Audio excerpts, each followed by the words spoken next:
Bon, la même talembe kidal armée donnée kidal la même talembe kidal marabolo kama. Bon, yani djien wili tche rébellion tena tuguni. Yani djien wili tche terrorisme tena. Ay mina munu me. A fora mina munu be ani labe munu sabatile no bon kidal film bana awa kilatre. O temelengo Amadou Koita il b'a donc à révélation donc docteur Choguel ko kala may kaka balmo il va ka fo grand frère ani foli kaka parce que horonya do en ye quoi amena ndado ala ne kuma mi me ada bi ma dore fo ne amara sila vraiment aka yoro la ne dara la donc amena ndado la ka sujet labani jumen et Guillaume Soro a tuna Burkina ko terun fanga bi terun ka geren so Burkina ni Côte d'Ivoire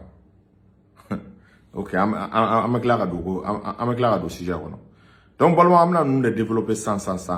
kanga shérif ka fo chaque shérif tiami aidara ka ko fratiki ala shérif ka so ka ko fura la fura mun na kan pana badema tension diabète furudimi rendimi bien dimi balma kango mante noro don la ganza ay chef ka fura in lay aga numéro 75 64 10 10 75 64 10 10 kanga kutubu na wali fo shegu la sanaka ne blebele abeseko ateta te mukochi ko na gelara maliko la wuli be ka sagara na fo ama denga shegu fitini ni tara segu ni ma shegu e jija ka denga no shegu fitini donc temelengo ka shegu sugore aga foli be ka mugadam kamara afane aga foli be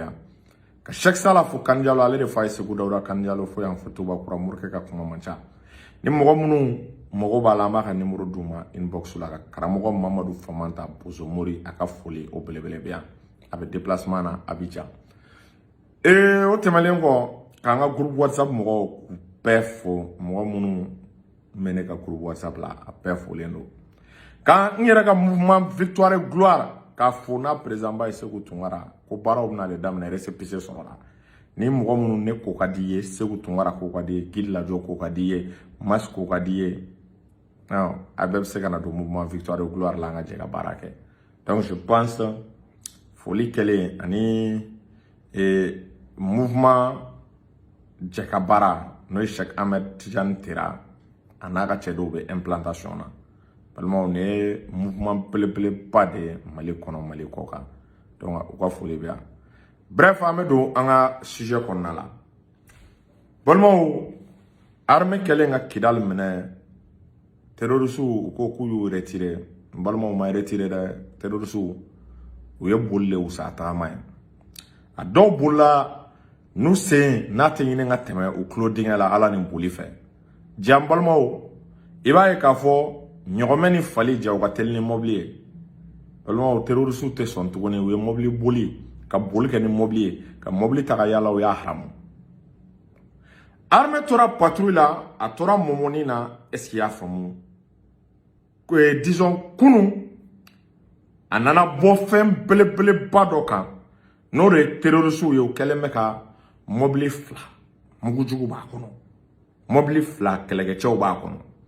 mobile fla e ba e ka fo explosive babe akonna la almo kube tieninge tinen sako Kidal à 1 km SIA famu du Kidal armée muneke armée de l'air et drone fla wuli kata reconnaissance la we reconnaissance que jaiba e ka fo mo nunu ko achai o kele nga reconnaissance que utara mobile dugo utara dogo yiri tuba dore la mobile nunu dogo lembe yiri tu de la o re akilla tkele o be ka laben sabade ko na Mali armée attaquer ame bombing kalama tueur silencieux na be fo ma drone TBD by Akhtar nere ya dali la bi ko drone Predator balmo aka keneni America nga drone ibaye ay terroristes jatemene kuka image ta 3D la a caméra infrarouge na caméra sigira yiri ga be yiri samare ka boy donc yiri samara ka boy fon be yiri chor la balmo ka damne adamadew na dantan fen be alno ka soro tori de be dugumala la balmo abayira donc kelen go yira ya ire kuni ko pick up bade ne be yiri tu nu ngoro armée est ordre dit pour procéder à des frappes chirurgicales, des frappes de précision à l'aide des missiles guidés. Vraiment, fait vers délai. On drone go wadaw. Ame bomi kalama. Vraiment, c'est-à-dire, il va y avoir drone missile. Mais mobile fait mais ngaye dingue de tege tellement nga ususu. Faut que la dingue tege yiri jukor la quoi. Ay yiri rasé ka boy ka dingue tege dans ta fin be alors là mobile au fond beida duguma ala ni drone nga frappe missile ala ni missile frappe puissance fait donc o mali armée ka pareil e bae o ma dauma mobile fin be o ye missile siga be ka no ya sigini pilote ko na tege digi maneti ka ndro na koko feu non la balmo aka foko feu en 30 secondes e bae ka fo abe dugolo wukubade parce que drone ti frappé kama dingeti ga no la quoi o ti a puissance ka beaucoup du balmo il paraît que ko drone ko na armadon frappé terroriste frappé ka jatike ka ko ni ukule ka men e che ko ni ukule ka men balmo ukule ka mse ka armadon fa ku be jatike ke o be kule ka o takato aba soro fa wili la u sigile tenaye avion na ko frappé donc armée au baraka kidal ya donc ni belle ka population ka aklisigi ka population rassurée o stratégie là armée mowe ni ngalla ko est-ce que disposition tara ko pour que rébellion na wuli ngo fin tara minte disposition mina o sera kidal akabul la kalima bon hélicoptère mimbe kidal agacha plus de 10 hélicoptères de combat drone mimbe kidal agacha plus de 10 drones de combat TBD Bayaktar ni kelen jigina keleme yele yan diawli chere rebellion te wili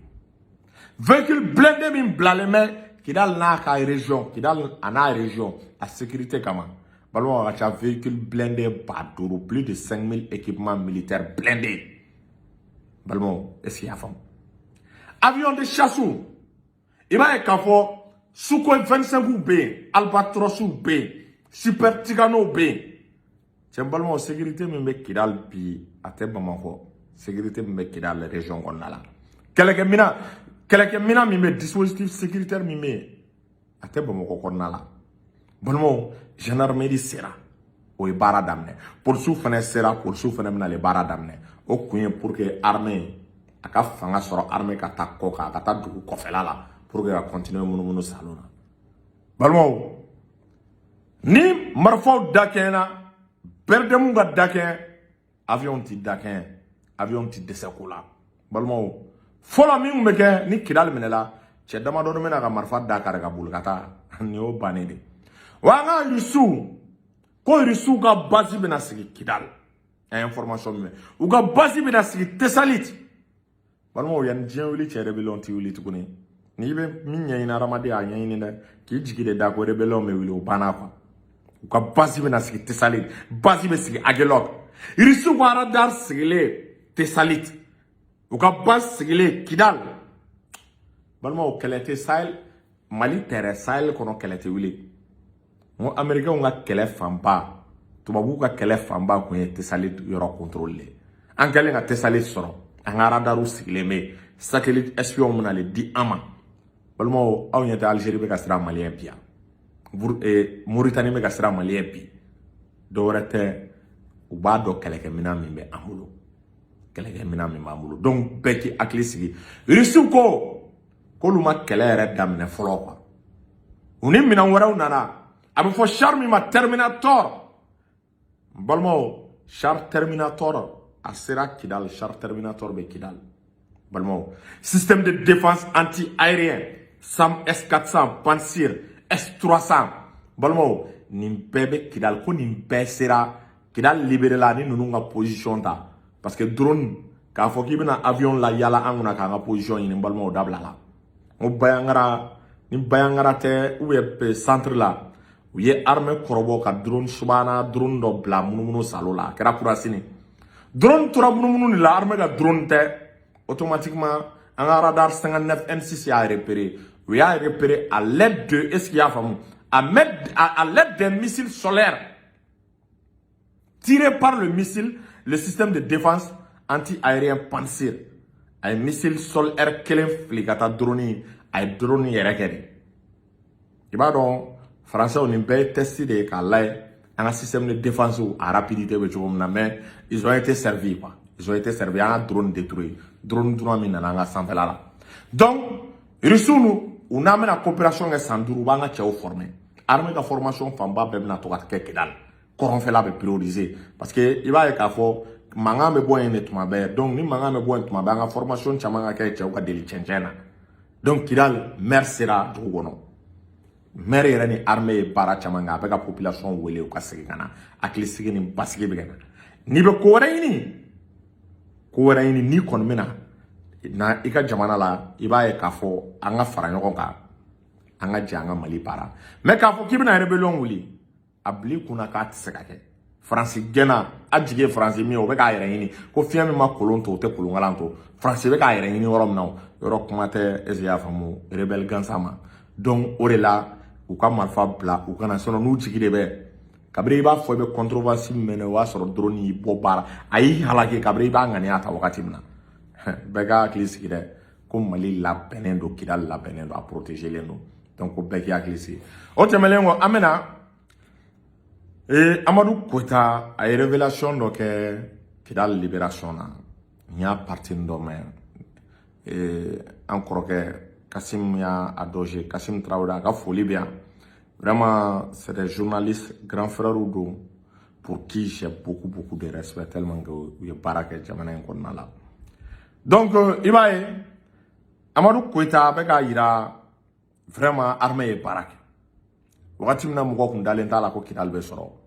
Armée willa ka jo, 5 colonel. Wakati mna mougo kuntuku ta serré là, kamu ta serré là, ou kam Mali armée équipée, kam Mali armée laouli. Ka Kidal mine mugunin tasma la malgré terroristes ou y a attaqué Bamba pour qu'on attaque Kidal ou y a un bâton détruit ou y a les attaqué ou y a un poste chama ben objectif y a un attaque Kidal Amadou Koita a koko au pekele l'armée malienne a résisté vraiment aya iraka fort Mali armée ka nga fo asimi nunu ka nga fo mais mi an dabal ba ko ka shogel fo ko ka shogel fo bi ko ka shogel fo sini ko shogel na ka gouvernement ko e barake ki ba ye ka fo ko guerre bête militaire ko politique olu de be musaka yin ka di est-ce ya famu guerre kelawma stratégie politique ani stratégie militaire ou be ñogon dafa de donc politiciens olu be jamana donc akli la ben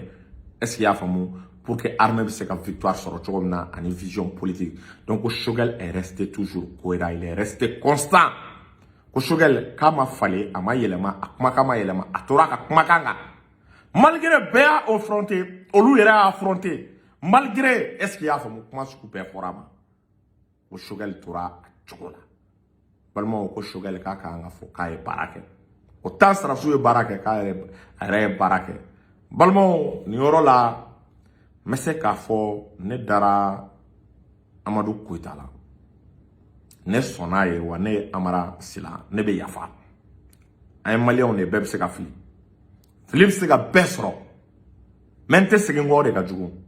wa Amadou Koita dam ne yoro mine balmo na be dam ko la ay da Koita la parce que ni na kechoy ni ay am opposition critique dongodo dore teo aw ma yelema de aw ma kuma de me uda kuma mi me mo akili sigi mi ma to am se ga dula kuma mi me ga sababu ye ka fo ay non nani karsa gerena karsa tan janfa parce que on be sirani aw me ga chama yango France ka mo me kuma be kuma la na yo mi da am soro ka daila le fait que Amadou Koita be shogel tanu ba ira de un d'abord ay France bois ka calcul kono ma fo ba ka calcul kono mais al na ba kono ese ya famu ni ba ira ka fo ka jera France ko ka jera communauté internationale ko ni ba ira ka fo ka prele no kana Mali kura la parce que Mali kura ni be fe kana baraka lela fika valeur do reconnue oye les 5 colonels et barake Shogel et barake le dieu 5 colonels plus Shogel balmo mo reconnue il va do ko be fait transition ngatanye mais ni mo mena do akere kan do ba e no nana oui amestra su fo amestra su ko il n'a pas que premier ministre m'a baraqué donc toujours le to logique qu'on a ko galon mo boy ni mba ira ka foko Koita bora o koro ne se ka fo malion mais se ka flide mais ni kuma mi me Koita da ne jamana jo kuma ni kuma mi me Koita da esi ya famu Koita ni andoy ni na me se ka je ka baraqué et sinon ni mo ko fen fo ambe ni ibeka e baraqué ambe on a tous soutenu ibeka mais do ga distance ta bo ibeka ko do nye do kona ka bo do nye est-ce qu'il y a femme donc au là ay mi fo am mi ni politicien fait ni mi fa ka guerre ni wo ya Assimi rekoni ye sem colonel rekoni ye docteur Choguel ko kala rekoni ya e ka fo lu fla de ka effort ye Allah selima en bolmo ni o fo am me dala ni ya ira ka fo France de anga problème ministre de anga problème ani risque ka continuer ka barake bolmo pourquoi ante daila anti nyangwalao esi avant ali kaudim ni kaudim ye Choguel ka valeur de koni kaudim nga Saint colonel ka valeur de koni kaudim nga ira ka fo vraiment France desera France de ambla de ngono aka ira kani rusi ka bolo di nyoma kai kani rusi se ka continuer ara ka campagne ke ola balmo pourquoi pas ante da kaudim na che mo tanjugo e woy jamana ngonna la iba e ka fo ambe ka fli akil na odela on tire o estrane na do na toy chogo dola ebe fega na gere auna e ma yira ka fo ko français ka anga problème français comme nga una e mo reconnu o na kebe fega gere auna ko Assimi ne kade Choguel mande tembalmo na ina to ama ebe fega na jamana chile donc ni mo bora o siraka kana sira nyuma Assimi Choguel les 5 colonels unuka chokoroba nyuma ko lu ka continuer balmo o tigila mo ne bolo o début d'espoir doy mo ko te donga bamme ko tayene kuma min fo ma dore fo ne ko ne se ka na dana daka ou à partir de cet instant moi je les respecte itena to ko jugumene da derrière ka mo ko re ta to ko ma re o tanga logique re kono peut-être fo no ka soro atamni kuma o de bena bwanda dona na tawla donc ko Koita ka continuer aka fereke aka bara se ka fon fenge ka chokoroba no Choguel ani Assimi ku kala ka France tchedien ka bwana ka réussi ka promotion ka continuer bara la ko amenyomulo am se ka je ka Mali bara ambe dama ka Mali la donc kamure yini ale fait amore yini politicien perfect mo no yibe ka deme nous nana ni na chokola on peut travailler Mali ambe de tao mais ni manana na chokola ni nana dore la ah oui am sera sous de faire ah oui non premier ministre abeta je balmo ambe sera ne an se ka daila esi ya fam donc aneki ngani aira France a un problème communauté internationale au boyga calcul là am se ka baraka en fait donc amena nga sujet sabana na balmo sujet sabana oti dore amedo atoro boto flamono amedo anga sujet na we obe sous région concernée ay ka fam balma ke Guillaume Kibafori soro balmo Niger janjo diara la Niger janjo ko fe Ibrahima Traoré ya ariswa ko terun fanga bi terun ka siginso ko masake fanga bi terun ka jiginso ko terun ko fanga bi terun ka gereso on Guillaume Soro be ka terun ka gereso Guillaume Toro be ka terun ka gereso Niger o janjo jale ala abi al sabi terun ka gereso Burkina janjo jara la Capitaine Ibrahim Traoré, l'un des plus grands panafricanistes, Balmo a reçu. Et Soro reçoit sa sortie, Soro Kumanaka be Burkina fou, ka peuple fou, peuple de ni laini, peuple min son Ibrahim ka kefa la, peuple min son Ibrahim ka le rencontrer, ka ta peuple sara sono. Ko seo sebale kale bena fere de ke ko bengana farafina wurudu yanfa no Afrique de l'Ouest kale bena fere ke ko bengana yorola. Balmon we ko belebele amega o bene yini eni benana Mali Burkina Niger be mana farafina wurutugu yanfan to la balmon ama clare donc Guillaume Soro akilna ni ambition min be ala ayre de ba do ambe do ke ala ka bara no abu ala ka bara no ayi wa anjili dale maka nini mbora abi kunda Malika wa andale mala nana Mali la simba reswa parce que Guillaume Soro a deme bagaw aga activistu munu be ademe balmo a famba a clanche be ay Assimi Goïta dɛmɛ a ye transition dɛmɛ a ye Choguel dɛmɛ a ye fanga ka anw yɛrɛ ka ko bonya Ivoiriens bolo ni ye Guillaume Soro nɔfɛbagaw a dɛmɛbagaw ni y'olu ka ko bɔ a la tɔ b'a dɛ donc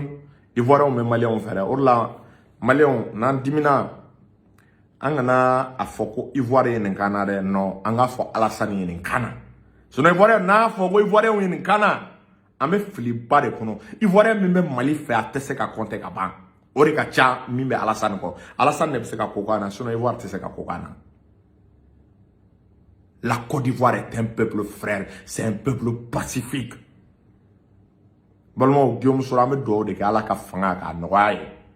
balimaw m'a dɔn jatigɛ bɛ cɛkɔrɔba dɔ bali ka sunɔgɔ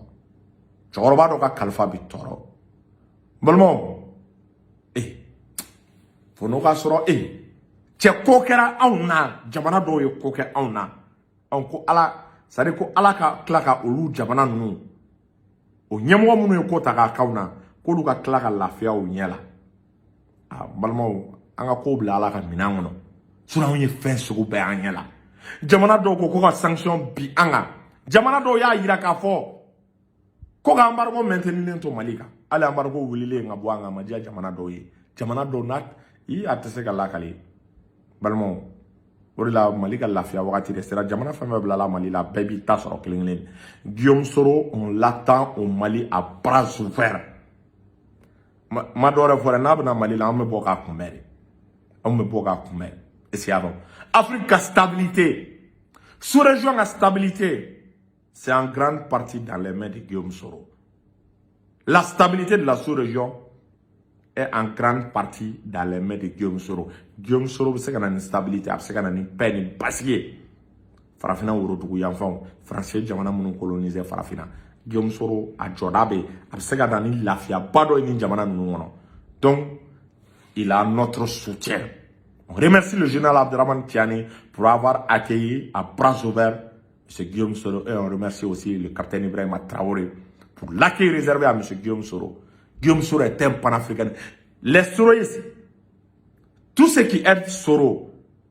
que ce soit au niveau des activistes, que ce soit au niveau des influenceurs, ils ont à un moment d'une façon ou d'une autre contribué à la libération du Burkina, à la libération du Niger. Parce qu'ils croient à un rêve,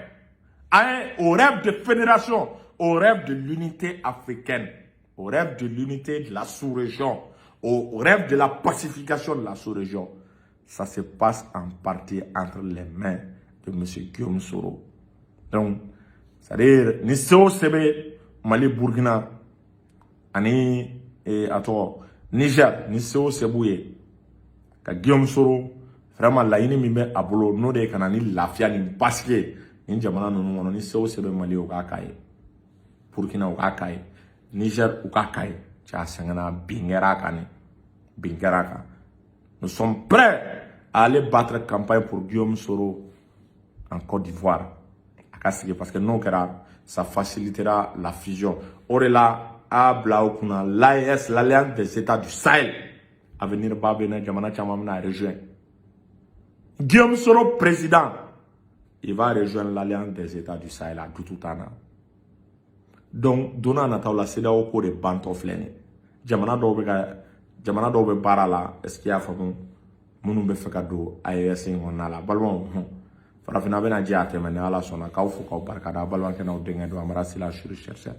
ka Fatmata Yan Batuli fo fantaw demeli la apega œuvre sociale munu kay notamment ka kaye école so publico ka nyenga ngula nga tulu dala ka classique yoro mi na be kala mi ke do la ko bara mi ke amafula ka mouvement bi ko ku bef anti nyawani mi manke ambe otifo o temele wo ka ira bela jigitu murke aka tulu barain ni mo be ka commander ko tulu barain kuraw glana tuguni